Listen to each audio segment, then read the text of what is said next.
سلامونه او احترامات دوستانو، یو ځل بیا اسماعیل سیار د خپل یوټیوب چینل باجوړ نیوز د طرف نه ستاسو سره مخاطب یم. امید لرم چې تاسو به ټیک ټاک خوشاله او د ژوند په مزو کې. دوستانو په نننۍ ویډیو کې به مونږ په سیم لایو ټریکر باندې خبره کوو چې سیم لایو ټریکر څه شی او مونږ به څنګه استعمالو. دوستانو کو چېرې تاسو ته د داسې نمبرونو رنګونه راځي چې تاسو هغه نه پیژنئ او تاسو د هغه پوره ډیټا راایستل غواړئ، نو دا ویډیو تر اخره پورې ضرور وګورئ. خو تاسو نه زما یو گزارش دی که چېرې تاسو د باجوړ نیوز چینل نه سبسکرایب کړئ نو زما چینل سبسکرایب کړئ او د غنټۍ نشان ووهئ چې تاسو ته دغسې د معلوماتي ویډیو نوټیفیکیشن د ټولو نه مخکې در رسي. نو دوستانو تاسو به د ټولو نه مخکې د خپل موبایل پلی سټور ته لاړ شئ او په پلی سټور کې به سیم لایو ټریکر سرچ کړئ. چې سیم لایو ټریکر تاسو سرچ کړئ نو تاسو لیدلی شئ په دې دریم نمبر اپلیکیشن به کلیک وکړئ، لایو ټریکر پاک. نو تاسو به دا اپلیکیشن ډاونلوډ کړئ. چې دا اپلیکیشن تاسو ډاونلوډ کړئ نو واپس په د خپل موبایل سکرین ته لاړ شئ. الریډي دا اپلیکیشن زما سره انسټال دی، نو زه تاسو بوزم د خپل موبایل سکرین ته او زه تاسو ته ښیم چې دا به تاسو څنګه استعمالوئ. نو سمپلی تاسو به لایو ټریکر پاک اپلیکیشن کولاو کړئ. چې تاسو دا اپلیکیشن کولاو کړئ نو تاسو ته به څه داسې قسم انټرفیس راشي. اوس په دې شنه پټه کې چې دا کوم سپین ډیټا بیس نو تاسو به دا کلیک کړئ.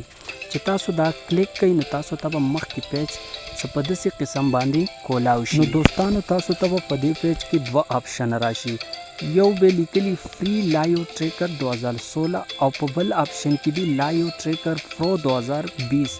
نو تاسو به سمپلی په دې اولنی فری لایو ټریکر 2016 باندې کلیک وکړئ. چې تاسو په دې څنګه کلیک وکړئ نو تاسو ته به نیکسٹ پیج کولاو شي. نو دوستانو تاسو ته چې څنګه دغسې نیکسٹ پیج کولاو شي نو دلته به تاسو هغه نمبر ورکړئ د کم نمبر چې تاسو ډیټا راایستل غواړئ. خو یاد ساتئ چې کله تاسو نمبر ورکوئ نو زیرو به بالکل نه ورکوئ.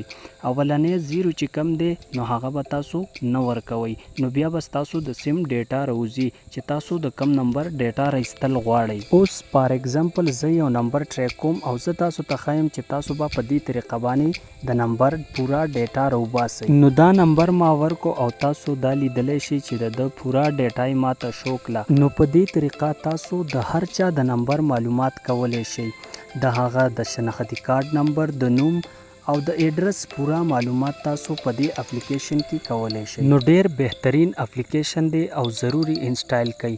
خو یاد ساتئ چې د دې اپلیکیشن غلط استعمال مه کوئ. زموږ ویډیو تر دې حده پورې وه، انشاءالله د یو نوي ټاپک سره به یو ځلې بیا زه ستاسو سره مخاطب کیږم. تر هغې د نه غواړم اجازت، د لوی الله پامان.